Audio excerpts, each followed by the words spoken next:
Hello, in my previous video on this topic, I asked the question, should door collectors carry on beyond door 580, which was the last door collectors book with the well-known iconic yellow spine.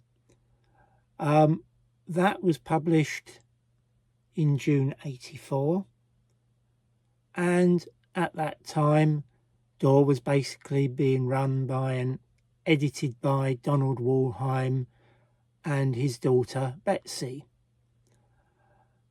A year or so later, Betsy took over the management, Donald retired, and Sheila Gilbert joined the company to also take part as an editor. So if one was to terminate one's collecting when Donald Wollheim left, you would probably have to collect up to somewhere in the mid 600s or early to mid 600s. Now, Donald retired, from the reports I've seen, through ill health. It is reasonable to assume that perhaps his health was failing before that, so maybe Betsy was starting to take a more major role in the company and perhaps the editing. There is, as far as I know, no detailed sort of analysis of what was going on in the company at that time, so one has to read between the lines. In my last video, I showed you books 580 to 600. I'm now going to run through reasonably quickly. I'm not going to dwell on the individual books. The next 30 or 40.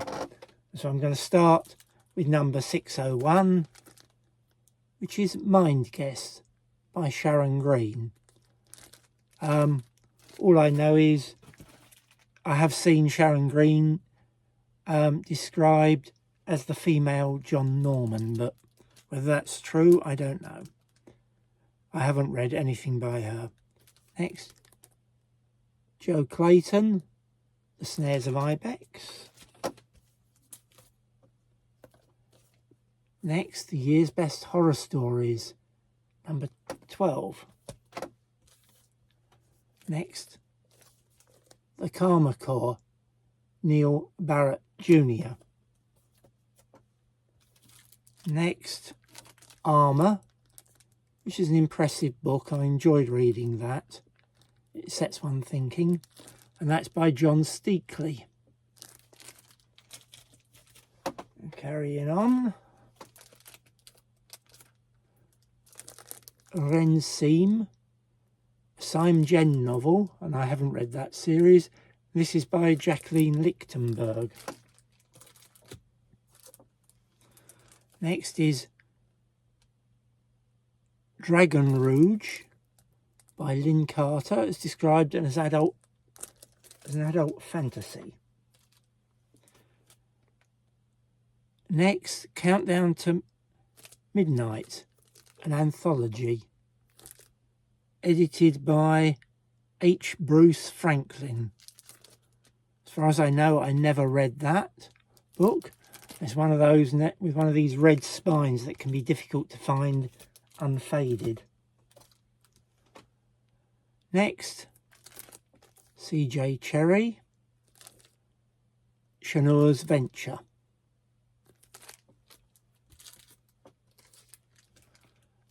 And next, The Serpent by Jane Gaskell.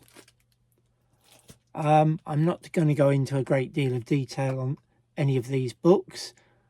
I would recommend that you get the book by, I've forgotten, I'll mention it after I pause the video. Sorry about that. If you want to know more about the individual books, I recommend trying to find this Sheldon Jaffrey book, which does do a write-up with a little bit of the history of all of the books. I will now carry on. And I'm going to go on to the next one, which is Werewolves of Cregan, which is one in the long-running Dre Prescott series. M.A. Foster, Owl Time. Joe Clayton, A Bait of Dreams.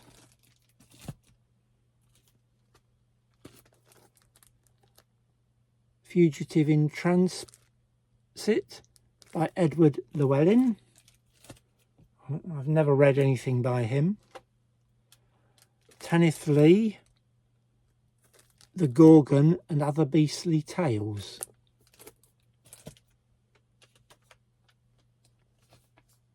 And The Vizier's Second Daughter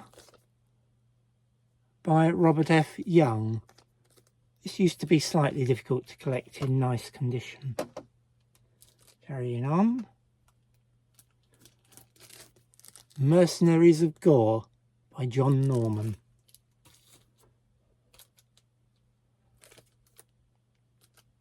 The Wind Rider by Stephanie T. Hop.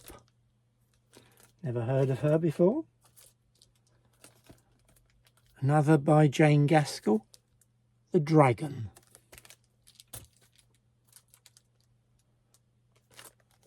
A Liberty's World by Lee Kello. I don't know whether I'm pronouncing that right. Next, Age of Miracles by John Brunner.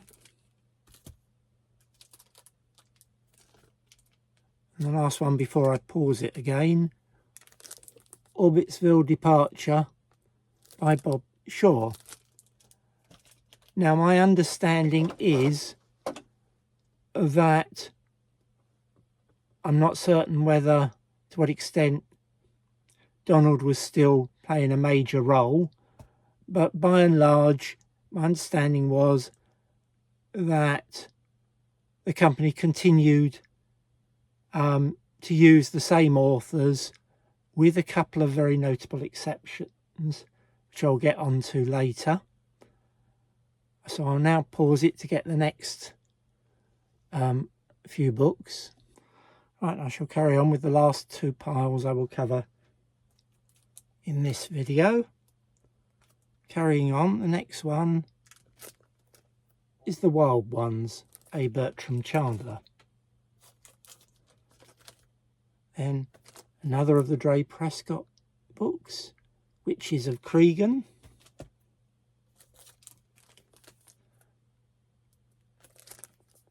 Shy's Destiny by Daniel Walther. I think that may be the second one, the Shy books, but I'm not absolutely certain. Another Sharon Green. Jalav, Amazon Warrior, The Will of the Gods.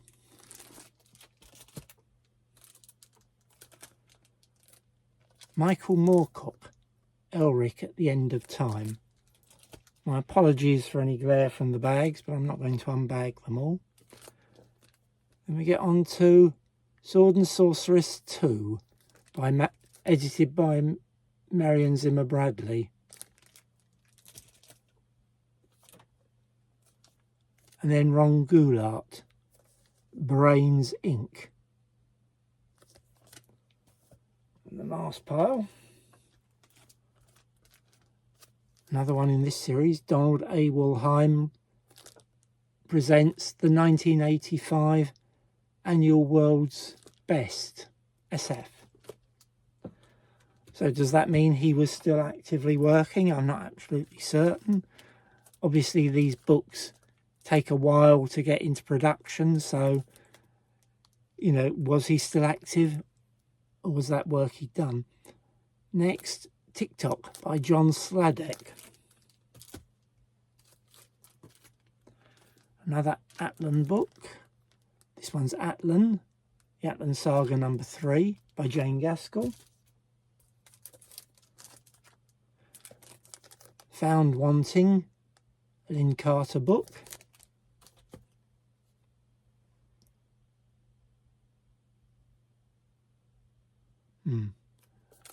an A. Van Vogt, Null A3. I must admit I haven't read the Null A books. Jennifer Robeson, The Song of Humana.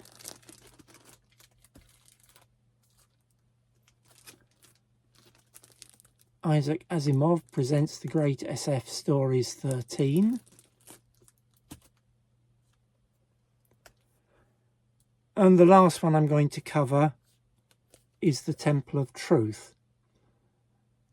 Before I tell you what I've been told about that, I will just say I'm not convinced that the standard dropped off significantly when the Door Yellow Spines ended.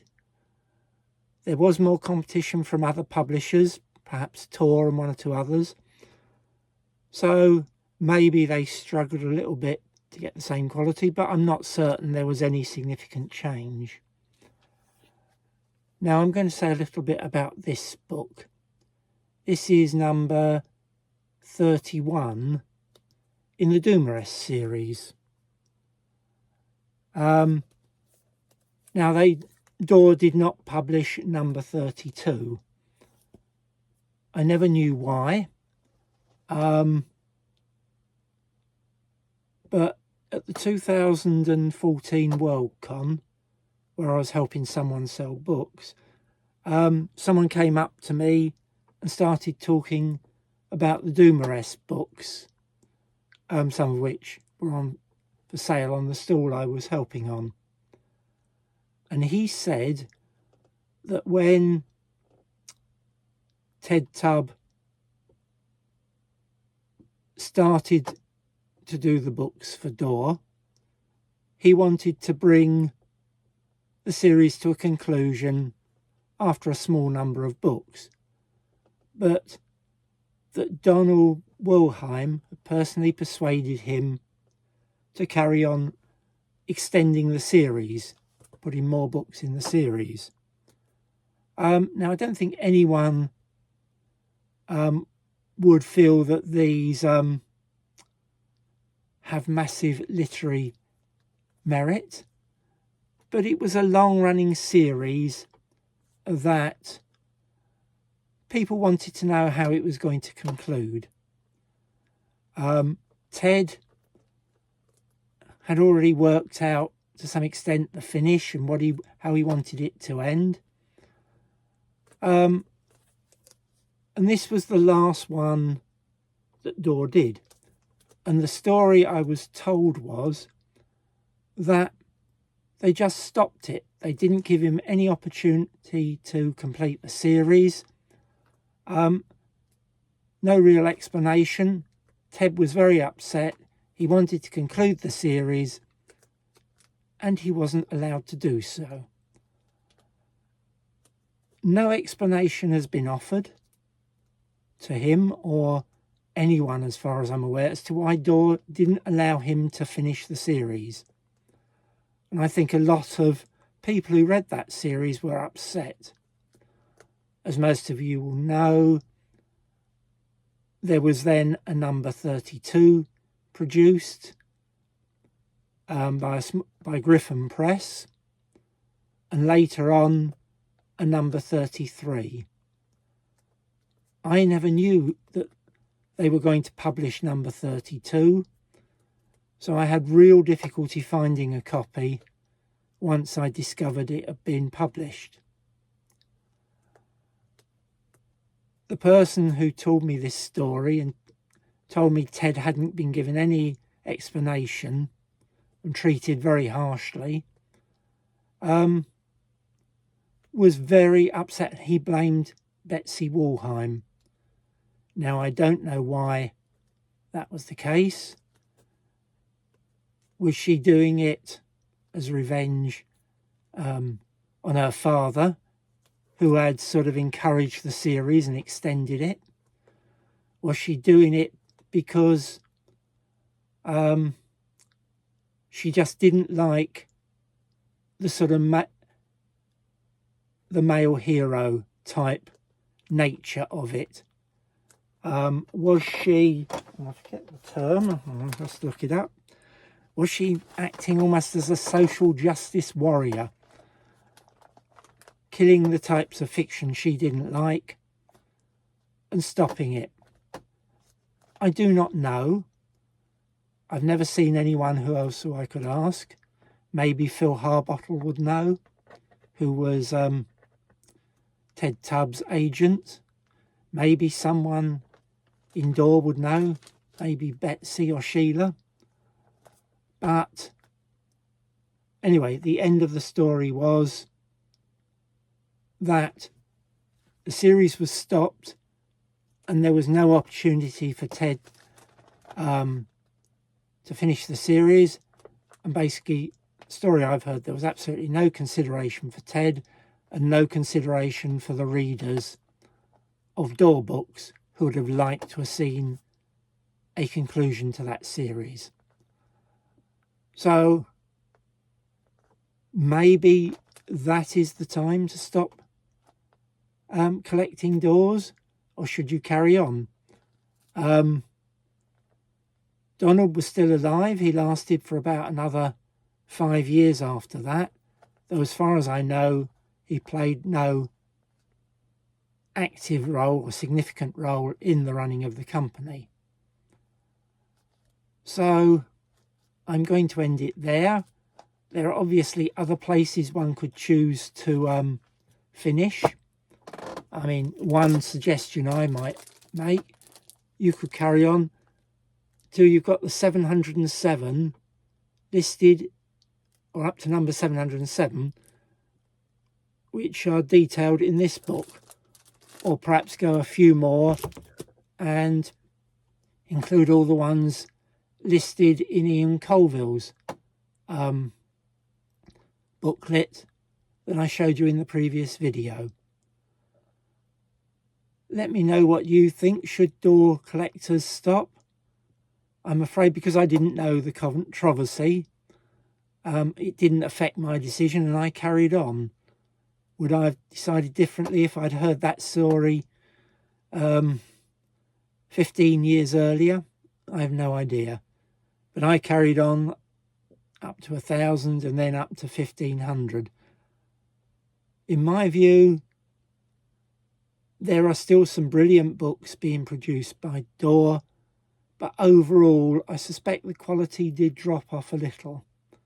Let me know what you think in the comments. That's all for now. Thank you.